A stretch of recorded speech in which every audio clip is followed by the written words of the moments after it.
ओम शांति। अगर साक्षी अवस्था में रहना चाहते हो और अपने हिसाब किताब को पूरा करना चाहते हो तो आज का सेशन बहुत ज़्यादा महत्वपूर्ण है। साक्षी अवस्था बनने के लिए क्या ज्ञान की आवश्यकता होती है, क्या समझ की आवश्यकता होती है, वह तो सारे बीके भाइयों में है। साक्षी अवस्था एक तरह से हो गई बीज रूप स्थिति, लेकिन बीज रूप स्थिति तो कितनी बार रटते हैं। मैं आत्मा विश्वरूप हूँ, मैं आत्मा फरिश्ता स्वरूप हूँ, मैं आत्मा देवीय स्वरूप हूँ, देवता स्वरूप हूँ, हाँ, ब्राह्मण स्वरूप हूँ।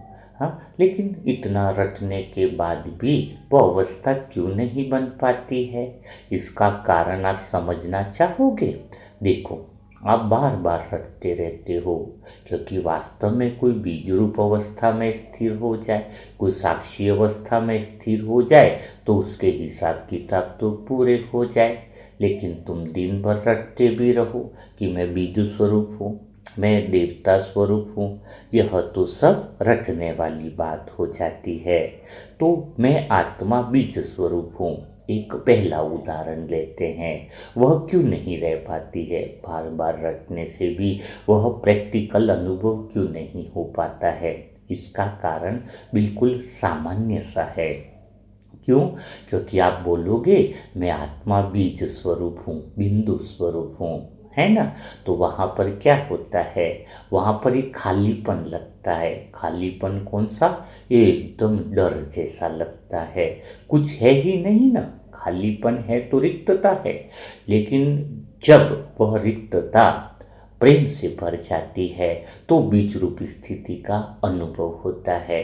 भगवान के प्रेम के बिना बीज रूप स्थिति बनना कभी संभव नहीं है। चाहे कितने घंटों के लेक्चर पढ़ लो, कितनी सारी अव्यक्त वाणियाँ पढ़ लो, बीज रूप स्थिति के लिए कभी आप बीज रूप स्थिति में रह ही नहीं पाओगे। क्योंकि बीज रूप स्थिति का अर्थ क्या है कि उस समय मैं आत्मा किसके साथ बैठी हूँ? शिव साजन के साथ बैठी हूँ। तो बीज रूप स्थिति जो है वो गहराई से अनुभव होती है। बीज रूप स्थिति में खालीपन नहीं लगता है। बीज रूप स्थिति का अर्थ क्या हुआ? शिव साजन की उपस्थिति।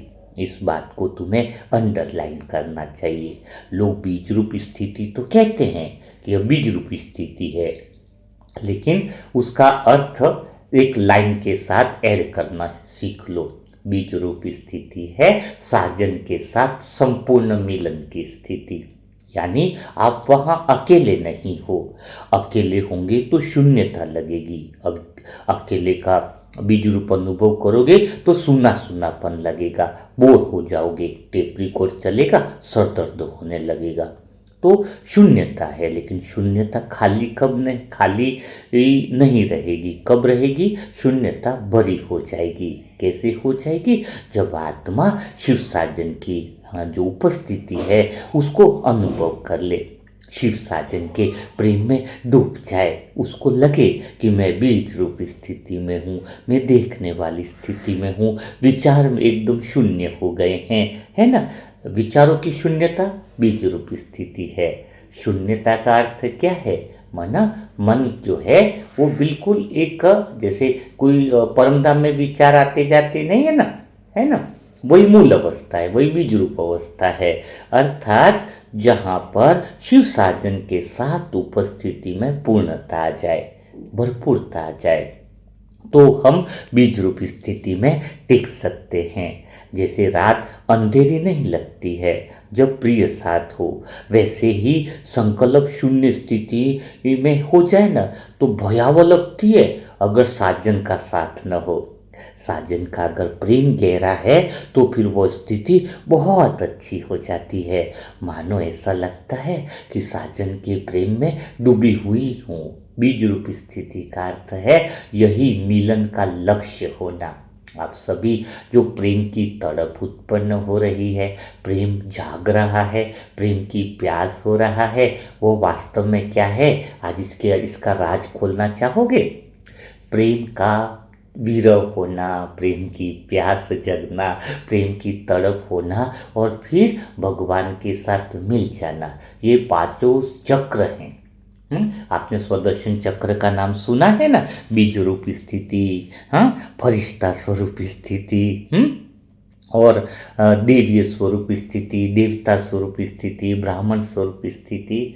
तो यह प्रेम क्या है? प्रेम पांच स्वरूपों की पांच लहरें हैं। पांच लहरें हैं। आपको बहुत सुनकर मजा आ जाएगा इस प्रेम के। अभी तो शायद आज तीसरी सीढ़ी का थोड़ा हल्का बहुत आगमन आपको मैं आत्मा देना चाह रही हूँ। ये पांच स्वरूप नहीं है, प्रेम की पांच लहरें हैं। और अंतिम लहर कौन सी है? शुरुआती लहर भी बताएंगे आपको, हाँ, लेकिन अंतिम लहर कौन सी है? बीज रूप लहर, जहाँ शिव साजन से मिलन हो जाता है। आप आत्मा को दोनों को साथ में लेकर चलना है। कौन सा? बीज रूप स्थिति। यानी मैं आत्मा जब साजन के साथ मिलन हो जाता है, मैं आत्मा जब उसके प्रेम में संपूर्ण रीति से डूब जाती हूँ, अर्थात अपने घर लौट आती हूँ, अपनी संपूर्ण अवस्था को पा लेती हूँ, तो वो मेरी बीज रूप स्थिति है, जहाँ साजन के साथ मेरा मिलन है, साजन के साथ मेरी पूर्णता है। उस पूर्णता में क्या होता है? हाँ, बीज रूप स्थिति के बाद फरिश्ता स्वरूप, हाँ, उसका अर्थ भी समझना होगा, बहुत हल्का है। जैसे ड्रामा स्वतः ही चल रहा है। क्या चल रहा है? आप नहीं चला रहे हो दृश्य को।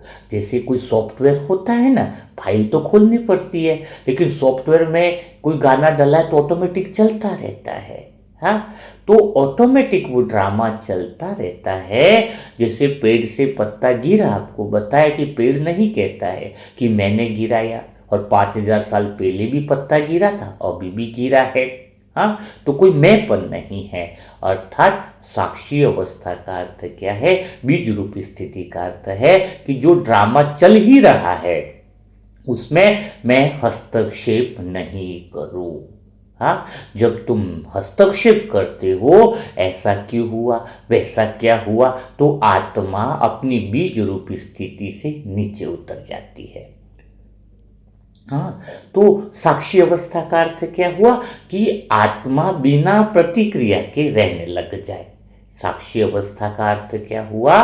कि बिना प्रतिक्रिया के देखने लग जाए कि चल रहा है, आपके हाथ में नहीं। ड्रामा बढ़िया है, दृश्य है, चल रहे हैं, उसमें आप रुकावट न बनो। रुकावट का अर्थ है मैंपन न डालो।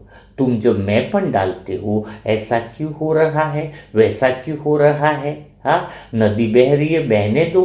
ट्रेन निकल रही है ना पटरी पे, तो तुम किनारे पे खड़े तो ट्रेन निकल जाएगी। तुम बीच में खड़े हो जाओगे तो फिर तुम भी कट जाओगे, एक्सीडेंट हो जाएगा। तो परिस्थितियां कोई बह रही है, ड्रामा अपने आप चल रहा है। दृश्य आपके कहने से नहीं आए, न आपके कहने से रुकने वाले। दोनों बातों को समझो, न तो आपके कहने से कोई दृश्य आए हैं, न आपके कहने से कोई रुकने वाले हैं। हाँ, तो कोई तुम बात हो जाए, उसके बाद साक्षी हो तो कुछ फायदा नहीं है। घटना हो जाए फिर बोलो कि पाँच, ये तो भाई पहले भी हुआ था, मेरे नुकसान हुआ तो पहले भी नुकसान हुआ था, आज भी हुआ, ड्रामा है।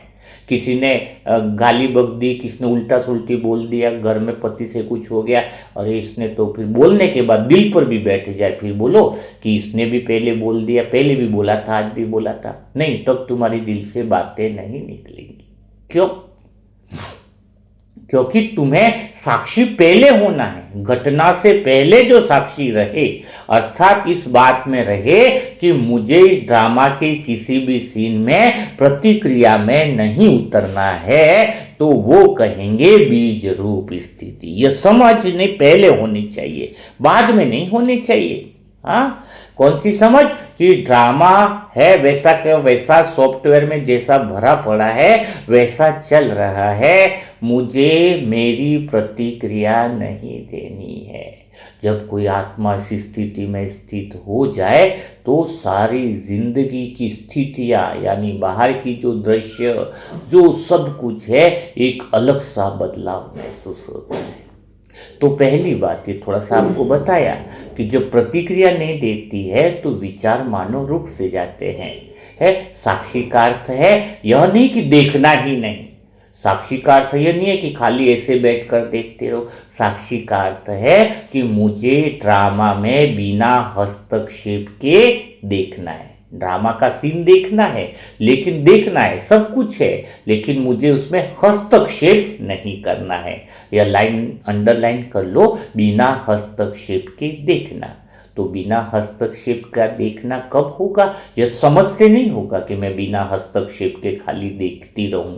हाँ, आप हस्तक्षेप देना नहीं, ये भी समझ से देखना है। लेकिन इस बीज स्वरूप में साजन के साथ तुम डूबे हुए हो कि मैं आत्मा बीज स्वरूप हूं, लेकिन साजन के साथ प्रेम में डूबी हुई हूं, और बाहर जब कुछ हो रहा है तो मुझे हस्तक्षेप करना ही नहीं है।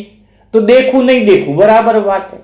कोई मुझ पे चिल्ला रहा है तो मुझे प्रतिक्रिया ही नहीं देनी है, क्योंकि हस्तक्षेप करना यानी प्रतिक्रिया देना। जब वो परिस्थिति ऑटोमेटिक निकल जाएगी, लेकिन जब तुम हस्तक्षेप करते हो तो परिस्थिति का सीन रुक जाता है। जैसे मोबाइल पे पोज लगा दिया, वो सीन वहीं का वहीं रुक गया। हस्तक्षेप करने का अर्थ है कि तुमने पोज लगा दिया और वो दृश्य लंबा चलेगा। हाँ, तो अब बात यहां पर आती है, ऐसी स्थिति साक्षी अवस्था की बनेगी कब? हाँ, ऐसी बीज रूप अवस्था कब बनेगी? जब मैं आत्मा बीज रूप हूं, खाली देखने वालों, इससे नहीं बनेगी, ये समझ से नहीं बनेगी। ये स्थिति बनेगी बीज रूप जब भगवान के प्रेम में लवलीन हो जाओ। मेरे साजन के साथ मैं आत्मा डूबी हुई हूं, बीज रूप है, विचार बाहर के नहीं आ रहे हैं। एक्चुअली कोई परिस्थिति कब तुम्हें टच नहीं कर सकती है पता है? जब तुम्हारी स्थिति ऊंची हो। परिस्थिति स्थिति को छूती है। जब तुम कमजोर स्थिति में हो, जब तुम प्रतिक्रिया देने की स्थिति में हो, जब तुम डाउनफॉल में हो, तो परिस्थितियां टच करती हैं। लेकिन तुम्हारी स्थिति सर्वोत्तम है, बीज रूप स्थिति है, लेकिन बीज रूप खाली वाला बीज नहीं है, शून्य वाला बीज नहीं है। कौन सा बीज है? मैं बीज रूप हूं, कोई विचार नहीं है, कुछ नहीं है, लेकिन मैं आत्मा मेरे साजन के साथ डूबी हुई हूं। और बीज रूप से फिर क्या आएगा? फरिश्ता स्वरूप। कौन सा फरिश्ता स्वरूप? हल्कापन का स्वरूप। क्यों हल्कापन क्यों आएगा? बताओ, फरिश्ता हूं रटने से नहीं आएगा। हल्कापन क्यों आएगा? क्योंकि आप रटते रहो मैं फरिश्ता हूं, मैं फरिश्ता, फरिश्ता कभी नहीं बन पाओगे, कभी नहीं। अब मैं आत्मा स्वयं के अनुभव के द्वारा बता रही हूं कि मैं आत्मा जब भगवान के प्रेम में डूब गई, उसके अलावा जब मुझे कोई दिखाई नहीं देता, मैं उसके प्रेम में रहने लग गई, तो मैं आत्मा बीज रूप में आ गई। बराबर है, क्योंकि बाहर चल रहा है तो एक तो समझ, ऑटोमेटिकली मैं किसी में हस्तक्षेप नहीं कर रही हूं, तो मेरा दूसरा स्वरूप स्वतः ही प्रकट हो गया। कौन सा? फरिश्ता स्वरूप। फरिश्ता का स्वरूप क्या है? मैं हल्का हूं, लाइट बन के उड़ रही, वो फरिश्ता नहीं है। बीज रूप स्थिति में भगवान के साथ गहरे प्रेम में एक भरोसा आता है। क्या भरोसा आता है? कि मैं साथ हूं, साजन साथ है, तो सब कुछ हल्कापन है। इतना हल्कापन है कि कुछ कहा ही नहीं जाए, शब्दों में मैं आत्मा नहीं बता सकती। हल्कापन है, इतना हल्कापन है, इतना हल्कापन है, पूछो ही मत। तो फरिश्ता स्वरूप आएगा कहां से? पहला तो बीज स्वरूप कि मैं भगवान के मिलन में मिल गई, साजन की उपस्थिति ही बीज रूप है, अकेला बीज रूप कभी आएगा नहीं। और दूसरे अब फरिश्तापन की स्थिति आई कि साजन मेरे साथ है, कंबाइंड है, वो मेरा भरोसा है कि वो मेरे साथ है। उसके भरोसे ने मुझे हर चीज में हल्का कर दिया, हर चीज में हल्का कर दिया। ऐसा लगता है कि कोई परिस्थिति तो टच करना तो दूर की बात है, दूर दूर तक दिखती ही नहीं है, क्योंकि हल्कापन है, भीतर में भरोसा है, उस साजन का भरोसा है। फरिश्ता रूप यानी हल्का होना। हल्का होने का मतलब जिसे भरोसा है कि मेरा सहारा स्वयं साजन है। जिस आत्मा को यह अनुभव हो जाता है, उसे कुछ भी सिद्ध थोड़ी करना पड़ता है, क्योंकि उसे पता है कि मेरा साजन जानता है कि मैं क्या हूं, वही तो फरिश्ता बन सकती है। आत्मा फरिश्ता वह नहीं, हाँ, जो फरिश्ता का मतलब ऐसा है कि उसे प्रतिक्रिया देने की जरूरत ही ना लगे। प्रेम में बहस नहीं होती है, प्रेम में भरोसा होता है। आप कहोगे कि मैं रोकोगे अपने आप को कि प्रतिक्रिया मैं नहीं दूंगी, घर में झगड़ा हो रहा है, नहीं। प्रतिक्रिया एक तो होता जबरदस्ती रोकना कि मुझे प्रतिक्रिया देनी नहीं है, देनी नहीं है, घर में कोई चिल्ला रहा है, नहीं। मेरा हालत अलग होता है। मैं आत्मा उस भरोसे में हूं जहां पर मुझे कुछ बोलना जरूरी ही नहीं लगता है। यानी आपको बहस हो चाहे कुछ भी बात हो, आपको वो बहस में कुछ बोलना ही जरूरी नहीं लगता है, क्योंकि प्रेम जो है वो बहस नहीं होती है। प्रेम में भरोसा होता है ना। तो ये भरोसा जो हो गया साजन के साथ, तो फिर ऐसा लगता है कि जिंदगी बदल जाती है।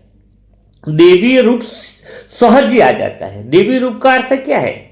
पूज्य स्वरूप का अर्थ क्या है? जब आत्मा बीज रूप में होगी भगवान के साथ कंबाइंड, हाँ, तो हल्केपन में आ गई, तो फरिश्ता रूप में आ गई। अब देवी रूप का अर्थ क्या है कि वह बिना प्रतिक्रिया के जब रहने लग गई आत्मा, कि मुझे प्रतिक्रिया देने की जरूरत ही नहीं लगती है, और आत्मा अंदर से भरी हुई लगती है, तो सिर्फ वो सेवा करती है। क्या करती है? देवी यानी दिल वाली, दाता वाली नहीं। देवी स्वरूप कोई कहते पूज्य स्वरूप, देवी स्वरूप यानी दातापन देने वाले। अरे दाने देने वाले नहीं, देवी स्वरूप यानी दिल से देने वाले। दान देने वाले देवी नहीं कहे जाते, कोई कितना भी दान दे देना है। देवी मन दिल से देने वाली। जब आत्मा भरपूर हो गई, प्रेम में बीज स्वरूप में भरपूर हो, फिर फरिश्ता स्वरूप यानी हल्कापन है, और जैसे ही प्रतिक्रिया देना बंद करती है आत्मा, उसका देवीय स्वरूप प्रकट हो जाता है। देने वाली बन जाती है। प्रेम से भरी हुई आत्मा जब होती है तो वो देती रहती है। जैसे नदी बहती है तो सोचती थोड़ी है कि मैं सेवा कर रही हूं, बस बहती रहती है। उसी तरह प्रेम में भीगी आत्मा सेवा करती नहीं है, सच्ची सेवा स्वतः ही होने लगती है। फिर आता है देवता स्वरूप। देवता रूप यानी संतुलन का। संतुलन का अर्थ है न अधिक उत्साह में बहना, न निराशा में डूबना। यह संतुलन ज्ञान से नहीं आता है, भगवान से संबंध से आता है। तुम रटते रहोगे कि मैं देवता स्वरूप सत्युग में बन गया, मैं बीजू स्वरूप बन गया, मैं फरिश्ता बन गया, कहीं कुछ नहीं बनने वाले हो। सारे संबंध, सारी स्वरूपों का आधार है संबंध।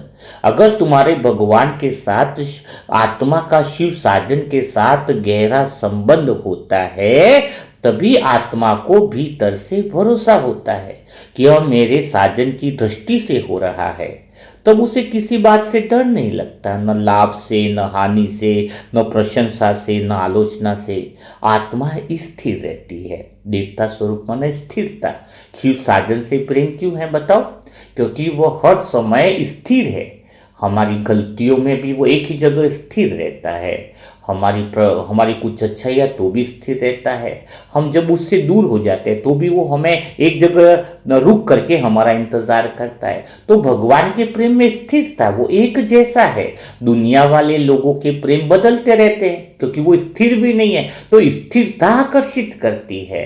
तो हम आत्माएं भी जब प्रेम में होती हैं, देवता मन स्थिरता आ जाती है हमारे अंदर। निरंतर एक प्रेम में हम भी डूबे हुए हैं, तो हमें फिर बाहर की लाभ हानि या किसी भी चीज का फर्क नहीं पड़ता है। अब बताओ ब्राह्मण स्वरूप।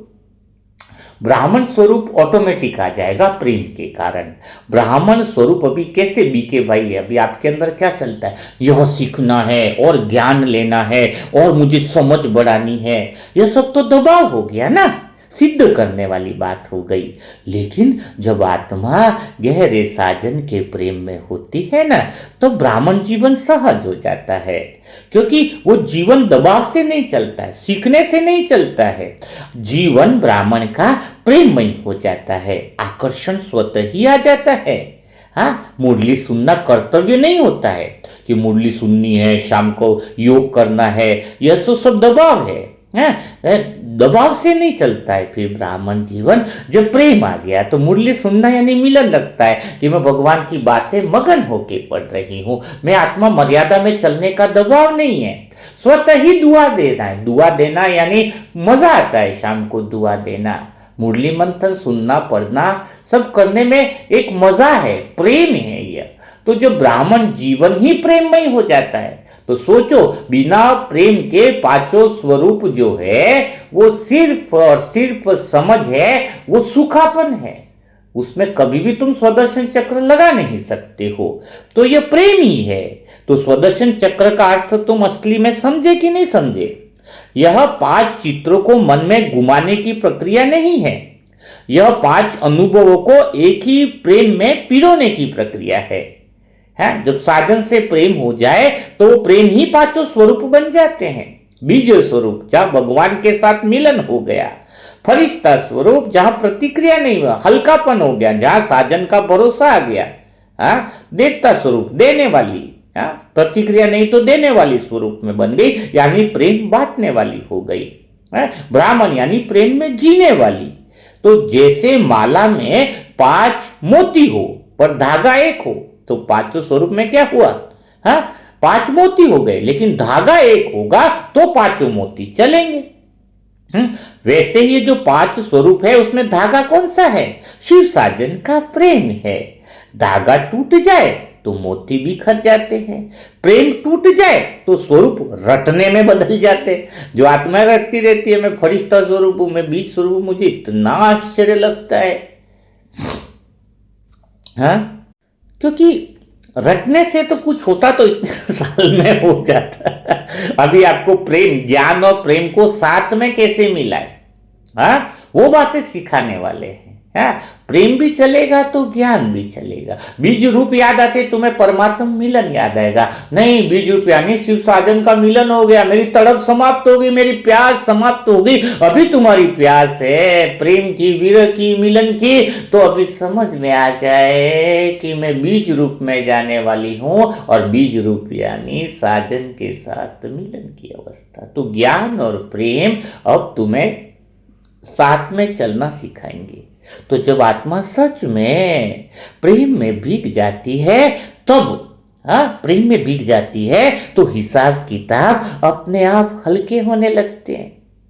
क्यों हिसाब किताब? क्योंकि आत्मा प्रतिक्रिया में नहीं आ रही है। हिसाब तो तब भारी होते हैं जब ड्रामा में मैं आ जाता है, मैं करने वाली हूं, जबकि वह तो ऑटोमेटिकली होता है।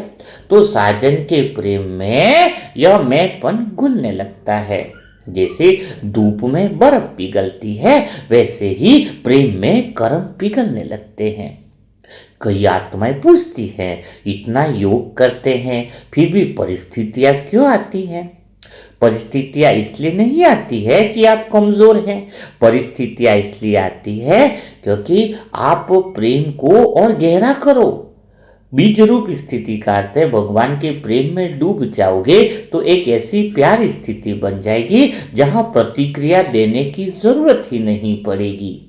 स्वदर्शन चक्र का अभ्यास हमें परिस्थितियों से भागना नहीं सिखाता है, परिस्थितियों में अछूता रहना सिखाता है।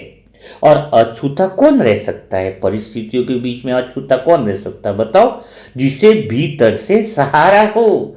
जब आत्मा एक साजन से जुड़ी होती है, उसके प्रेम में डूबी रहती है, तब वह परिस्थिति को सामने खड़ी दीवार की तरह नहीं देखती है। फिर से बताया, वह उसे कैसे देखती है? गुजरती ट्रेन की तरह देखती है। ट्रेन रुकती नहीं है लेकिन गुजरती है। यदि आप पटरी पर खड़े होकर उसे पकड़ने लगोगे तो चोट लगेगी, पर यदि आप किनारे खड़े होकर उसे गुजरते देखो तो वह स्वयं चली जाएगी। तो स्वदर्शन चक्र में स्थित आत्मा यही करती है, वह परिस्थितियों को पकड़ती नहीं है, उसे गुजरते हुए देखती है। प्रेम में एक अद्भुत शक्ति होती है, वह प्रतिक्रिया को शांत कर देती है। यानी प्रतिक्रिया उठती ही नहीं है, चलता रहता है ड्रामा, दृश्य सॉफ्टवेयर के अनुसार चल रहे हैं। जब आत्मा कहती है मेरा साजन मेरे साथ है, तब उसे किसी से लड़ने की आवश्यकता भी नहीं रहती है, प्रतिक्रिया तो वो देती ही नहीं है, क्योंकि प्रतिक्रिया देना अर्थात ड्रामा में हस्तक्षेप करना। कोई कुछ कहे कोई कुछ करे, लेकिन भीतर में साजन की आवाज आती है बिंदु रूप में कि तुझे मेरे साथ कंबाइंड ही रहना है, तो फिर तू उलझती क्यों है? यह अनुभव स्थायी बन जाता है। तब स्वदर्शन चक्र का वास्तविक चरण, प्रेम के पांचों चरण शुरू हो जाते हैं। फिर आत्मा बदलने लगती है। लोग कहते हैं तुम पहले जैसे नहीं हो। क्यों? क्योंकि पहले ज्ञान था, अब प्रेम आ गया है। शिव साजन का प्रेम आत्मा को तृप्त कर देता है। प्यास इसलिए है कि मिलन की चाह भी बढ़ती है, पता है। तृप्त इसलिए कि हर क्षण उसको साथ महसूस होता है। ये पांचों चक्र में मिलन की प्यास कब बढ़ती है? जब देने वाले बनते हैं देवता, तो वापिस साजन के पास जाने की इच्छा होती है। ये पांचों स्वरूप ही तो है। स्वदर्शन चक्र घुमाना कोई गिनती थोड़ी है। हर सांस में पुकार है कि बाबा मैं आपकी हूं। बीज रूप में जाते ही शांति नहीं, मिलन महसूस होता है। शांति शांति बीज रूप में करोगे तो नहीं। बीज रूप मतलब मैं भगवान के साथ, साजन के साथ समा गई हूं, उसके प्रेम में डूब गई हूं। कुछ भी नहीं, कुछ प्रतिक्रिया नहीं, कुछ भी नहीं। फरिश्ता बनते ही हल्कापन नहीं। फरिश्ता मना हल्कापन मत समझो। फरिश्ता मना सुरक्षा महसूस होती है कि स्वयं साजन मेरे साथ है। पूज्य स्वरूप देवी रूप में सेवा करते ही नहीं, करुणा बहती है, दिल से करुणा बहती है। देवता रूप में संतुलन स्वयं ही आ जाता है। और ब्राह्मण स्वरूप जो है वो नियम नहीं लगता है, प्रेम से जीना लगता है। तो यही तो प्रेम में रहस्य है स्वदर्शन चक्र का।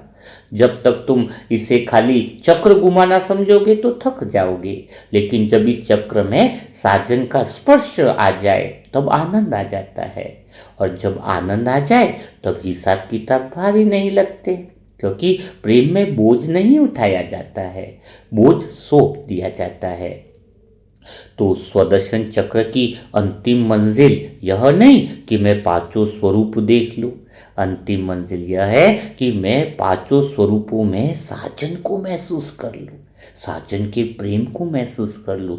अगर प्रेम का धागा नहीं है पांचों स्वरूपों में, तो वह स्वरूप बिल्कुल ही सरदर्द बन जाएगा। तो अभी लक्ष्य क्या रखना है कि मैं पांचों स्वरूपों में मेरे शिव साजन को महसूस करूं। और जब यह अनुभव स्थायी हो जाता है तब आत्मा जो है वो ही प्रेम में डूबती भी है, जागती भी है, पिघलती भी है, स्थिर भी होती है। यह जो विरह है, प्यास है, तड़पन है, यह पांचों स्वरूपों का है। अभी तुम कहते हो मुझे बहुत तड़प है, भगवान तुझसे मिलने की चाहे, तेरे प्रेम में डूब जाओ। तुम्हारा ब्राह्मण स्वरूप चल रहा है, और होना भी चाहिए ब्राह्मण स्वरूप। जब तुम और गहराई में जाते हो, प्रतिक्रिया खत्म हो जाती है तुम्हारी, तो क्या होता है? फरिश्ता स्वरूप हो जाए। प्रतिक्रिया खत्म हुई तो देवी स्वरूप हो जाएगा, कि तुम देने वाले बन जाओगे। क्योंकि जब तुम या तो प्रतिक्रिया नहीं दे रहे हो तो तुम प्रेम में करुणा बहने लगेगी। जब तुम्हें लगे कि साजन मेरे साथ है, उसकी सुरक्षा का भरोसा हो जाए, तो फरिश्तापन बन जाओगे। ये हल्कापन आ गया ना तुम्हारे अंदर। फरिश्ता यानी हल्का, और हल्कापन कब? जब भीतर में यह भाव पैदा हो जाए कि मेरी साजन मेरे साथ है, उसके साथ इतना ज्यादा रहने लग जाओ कि सुरक्षा का भाव आ जाता है तुम्हारे अंदर। वो मेरे साथ है, हर पल मुझे देख रहा है, तो फरिश्तापन आ गया। और फिर तुम उस परमात्मा में समा जाओ, या खाली वो रहे और तुम ना रहो, तो बीज रूप अवस्था बन गई। तो ये पांचों स्वरूप में शिव साजन की, यह अभी तुम कह रहे हो तड़प है तो ब्राह्मण स्वरूप है, हल्कापन है तो फरिश्ता स्वरूप है। शिव साजन का निश्चय है क्या कि वो तुम्हारे साथ है? अब ये तुम्हें देखना है। आज विरह, तड़प और इसकी बातों को प्रेम की तीसरी सीढ़ी में समझा रहा हूं।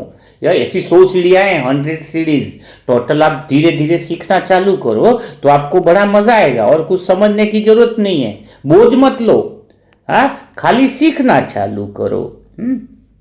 क्योंकि आत्मा एक ऐसी सीमा पर पहुंच जाएगी अभी जहां तुम्हें अब ज्ञान छोटा लगने लगेगा।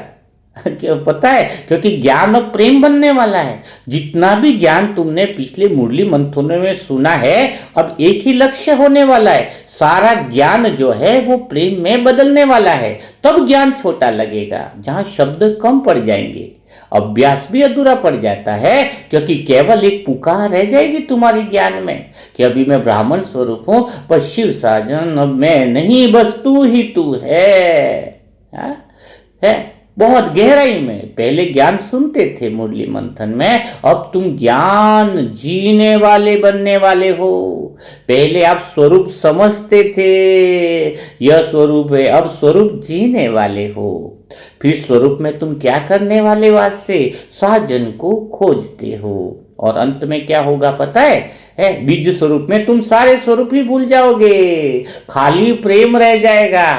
है, क्योंकि ब्राह्मण हो तो तड़प ही थोड़ी रहेगी, हमेशा मिलन भी तो होगा। हाँ, फरिश्तापन चलो हल्के होकर के उड़ते ही थोड़ी रहोगे, एक जगह बाबा के प्रेम में समा भी जाओगे ना। है? तो यही स्वदर्शन चक्र है। स्वदर्शन चक्र इसलिए करना है क्योंकि साजन से दूर रहना सहन नहीं होता है। ये बात समझे, बहुत गहरी बात है। तो ये ऑटोमेटिकली ब्राह्मण से तुम विश्व रूप में पहुंच जाओगे। और यही सच्चा अर्थ है, प्रेम में उतरती है। जो आत्मा सच्चे अर्थ में प्रेम में उतरती तब है जब वो समझ जाती है कि स्वदर्शन चक्र इसलिए घुमा रही हूं क्योंकि साजन से दूर रहना सहन नहीं। उसका स्वदर्शन चक्र स्वतः ही घूमेगा।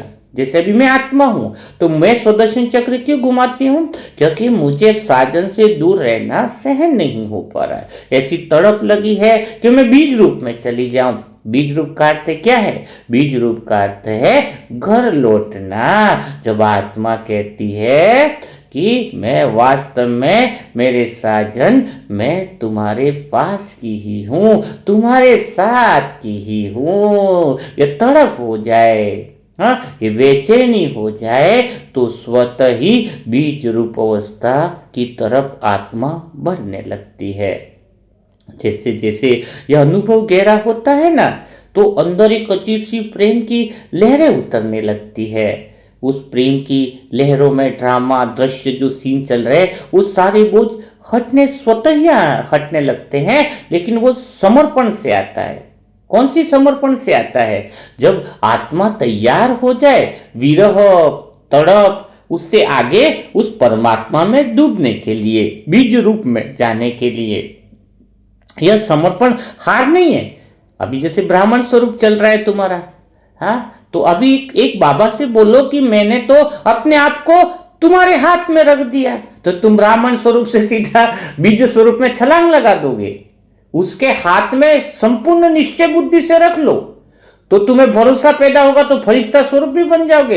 एक आत्मा की पांचों स्वरूपों की स्थिति है ये प्रेम की तुम्हारी स्थितियां हैं, पांच स्वरूप नहीं है, प्रेम की पांचों स्थितियां हैं। जब कोई आत्मा मुझे कहती है कि मैं बहुत तड़प रही हूँ, कमेंट बॉक्स में लिखती है मुझे भी डुबा दो, तो मैं समझ जाती हूँ ये अभी ब्राह्मण स्वरूप पे चल रही है।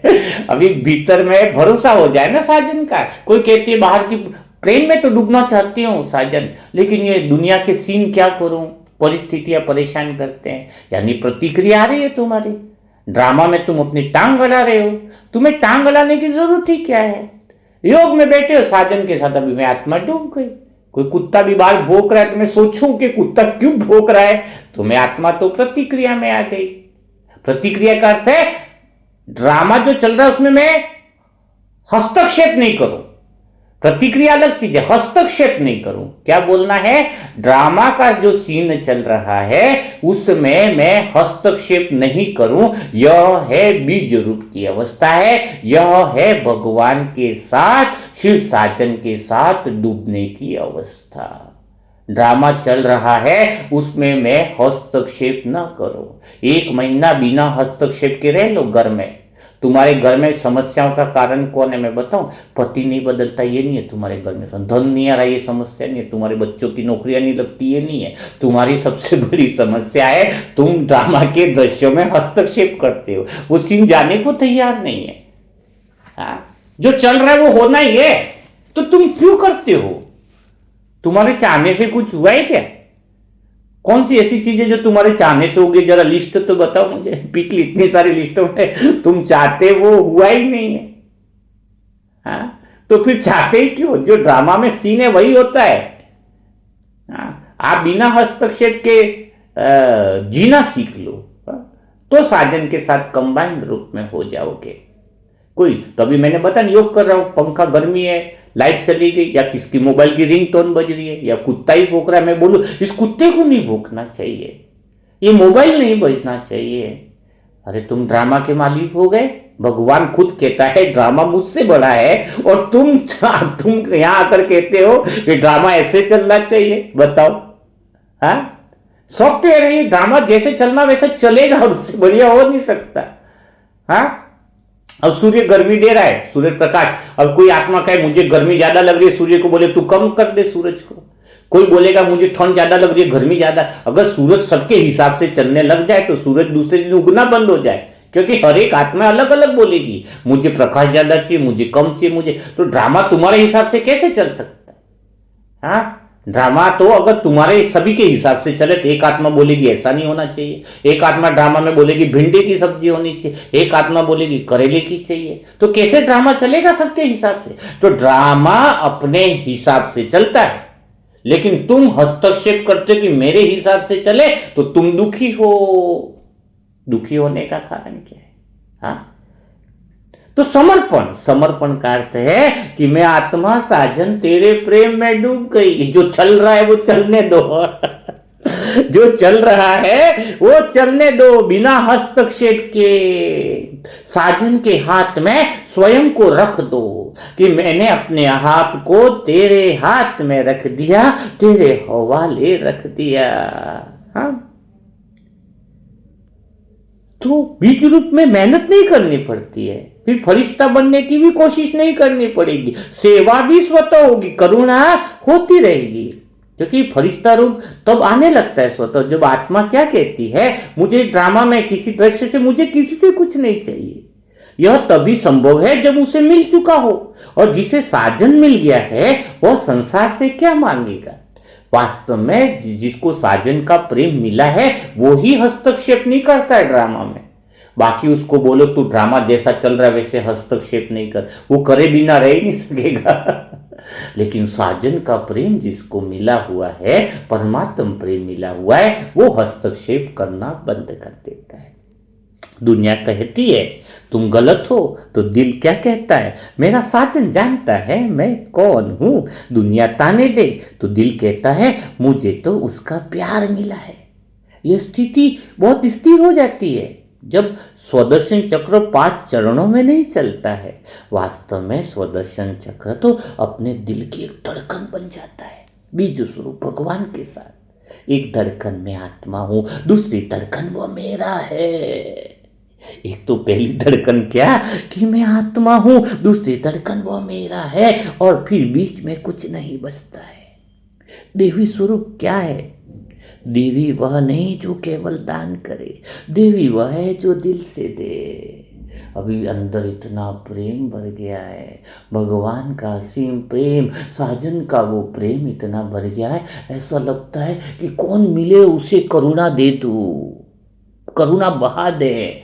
तो वो दिल से जब देना हो जाए तो देवी स्वरूप प्रकट हो जाता है। हर पल ऐसा लगे किसको प्यार दे दूं, कौन परिस्थिति में उलझा हुआ है, ड्रामा में अटका हुआ है, उसको स्नेह दे दूं।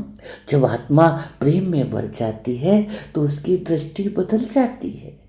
साजन के प्रेम में वो बीज स्वरूप में आ जाती है तो वो तो किसी के दोष भी नहीं देखती, दर्द भी नहीं देखती, वो विरोध भी नहीं करती, वह तो सिर्फ दिल से दुआ देती है। अच्छा, ये दुआ कैसे निकलती है अंदर से? दुआ उस मिलन से निकलती है जहां आत्मा साजन के प्रेम में डूबी रहती है। खाली बर्तन तो आवाज करता है, भरा हुआ बर्तन आवाज नहीं करता है। आप देखो, अगर अभी भी दुआ देने का मन नहीं करता है ना, तो भगवान का प्रेम पाया ही नहीं। इसलिए मैं किसको फोर्स नहीं करता कि दुआ दो दुआ दो, ऐसी दुआ लेकर के क्या मिलेंगे। जो दुआ नहीं देता तो मैं उसको देखता हूँ, इसको दुआ की जरूरत है कोई देखता हूँ मैं बाकायदा। हाँ, दुआ नहीं देता, या कोई गुरुवार को भोग नहीं लगाता, कुछ टाइम लगाते हैं फिर गायब हो जाते हैं, है? समझ में आ जाता है ये अंदर से खाली है, समझ में आ जाता है मुझे, है? तो यही बात है, दुआ उस मिलन से निकलती है जहां आत्मा को अनुभव होता है कि मुझे जितना चाहिए था उससे अधिक मिल चुका है। यह गहरा जिस दिन आ गया ना तुम्हें ये भाव, कौन सा, कि मुझे जितना चाहिए था उससे अधिक मिल चुका है, विश्वास का परिणाम है।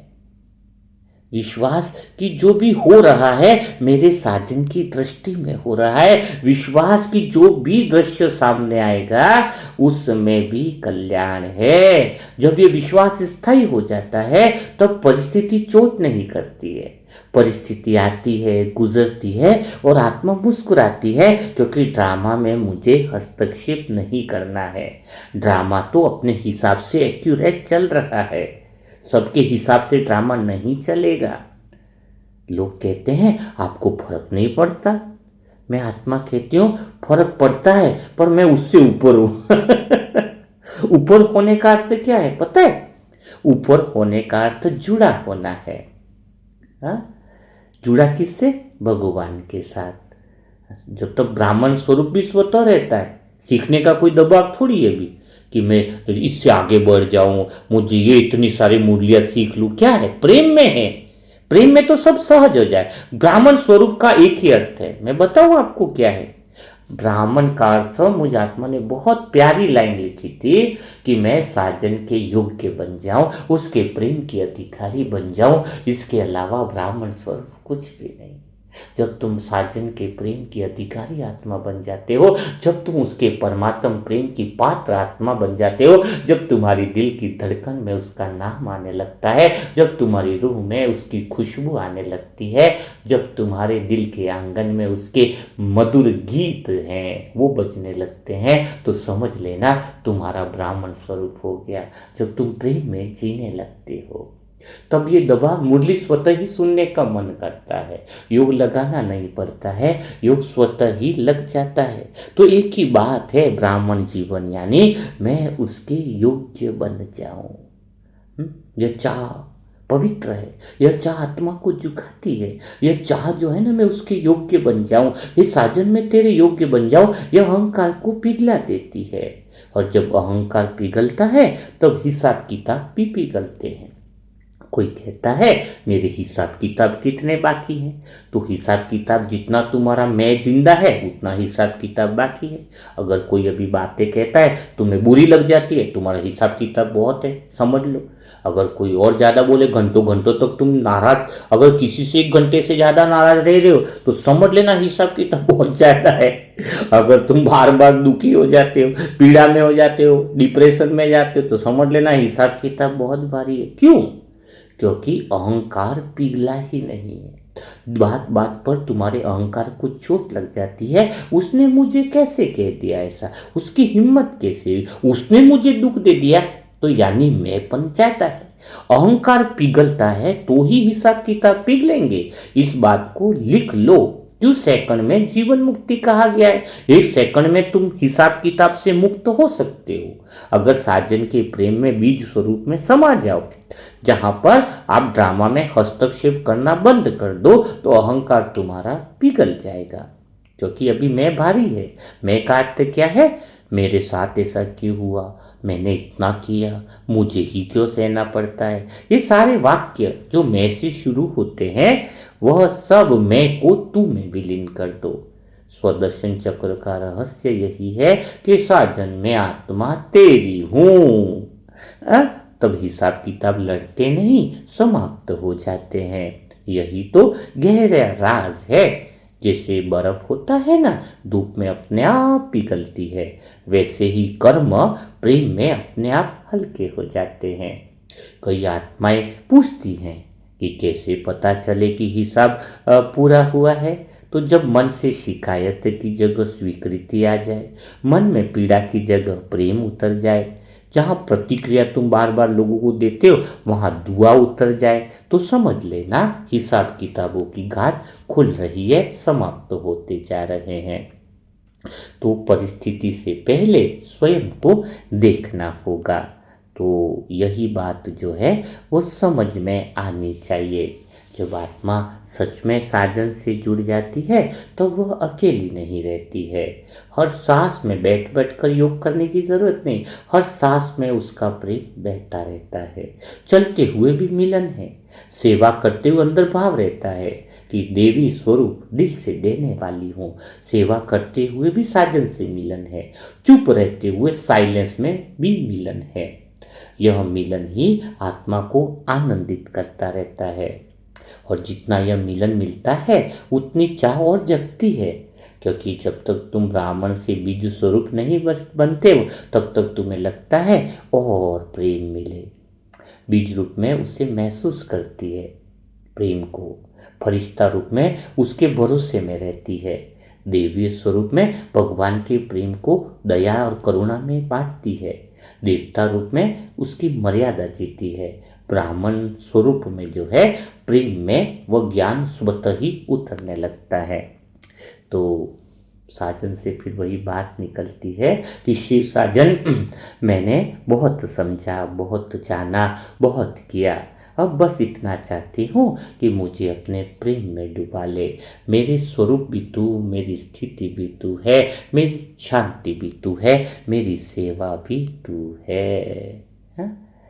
तो यही है जहाँ पर हम भगवान के साथ प्रेम में डूबने लगते हैं। ज्ञान जो है ना वो रास्ता दिखाता है, स्थिति ने सहारा दिया, पर जो प्रेम ही है वो ही आत्मा को घर पहुंचा सकता है। कहते हैं ना कि बाबा कहते हैं घर चलो घर चलो घर चलो, तो ज्ञान खाली रास्ता दिखाएगा पांचों स्वरूपों का। हाँ, थोड़ी स्थिति अच्छी होगी तो सहारा मिलेगा, लेकिन एक प्रेम ही है जो आपको आत्मा से बीज रूप स्थिति यानी घर पहुंचा सकता है। और जब आत्मा सच्चे अर्थ में शिव साजन के प्रेम में उतरती है तो वह विरह और मिलन की धड़कन बन जाता है। तो बीज रूप में बैठना अर्थ क्या है? वो प्रतीक्षा है कि हमें उस बीज रूप की स्थिति की इंतजार है, उस क्षण की हम तैयारियां करते हैं। जब बाबा हमें अंदर से पुकार रहा होता है बीज रूप में कि आ जाओ मेरी सजनी, मैं सदा तेरे इंतजार में हूँ। हाँ, क्योंकि बाहर क्या होता है, कितनी बार आत्मा ने बाहर खोजा, कितनी बार उसने लोगों में अपनापन ढूंढा, कितनी बार हमने शब्दों में सांत्वना चाही, पर जो प्रेम, जो आनंद शिव साजन की मौन दृष्टि में मिलता है वह कहीं नहीं मिलता है।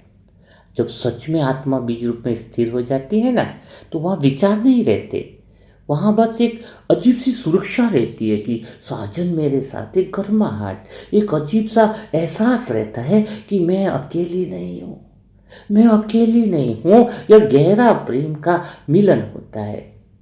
वास्तव में फरिश्ता स्वरूप कोई ऐसा उड़ना थोड़ी है, ऐसा उड़ने का कोई लोग फरिश्ता समझते पंख लगाकर।